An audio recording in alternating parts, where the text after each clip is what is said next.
Vote bank positive, negative అన్న point మీద ఉంటది. మొట్టమొదటిసారి కమ్యూనిస్టుల మీద నెగెటివ్‌తో మమతా బెనర్జీ అధికారంలోకొచ్చింది. రెండవసారి ఆమె పాజిటివ్‌గా మార్చుకుని అధికారంలోకొచ్చింది. ఆ తర్వాతొచ్చేటప్పటికి తను గెలవడానికి ఇబ్బందవుతోంది.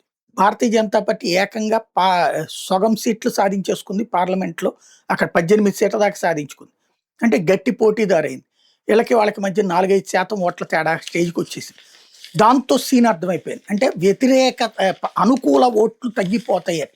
ఇక అప్పటినుంచి బీజేపీని దొంగగా, బీజేపీని దోషిగా చూపెట్టడం, బంగ్లాదేశీని భుజానికి ఎత్తుకోవడం, బంగ్లాదేశీ ముస్లింలు, హిందువులు అక్కడున్నారు. హిందువులను ఓరడిస్తూ, ముస్లింలను రెచ్చగొడుతూ ఓట్లు దండుకోవడం ఇదొక ఆటగా సాగిపోయింది మమతా బెనర్జీ.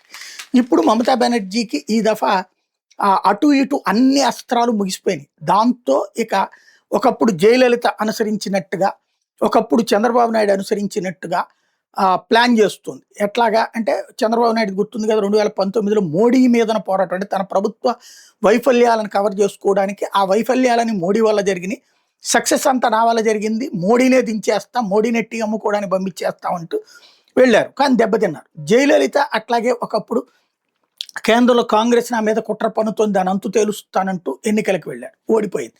బట్ ఇప్పుడు మరి మమతా బెనర్జీ అయితే అక్కడ గెలవగలను అనుకుంటుంది. ఏం జరుగుతుందో చూడాలి.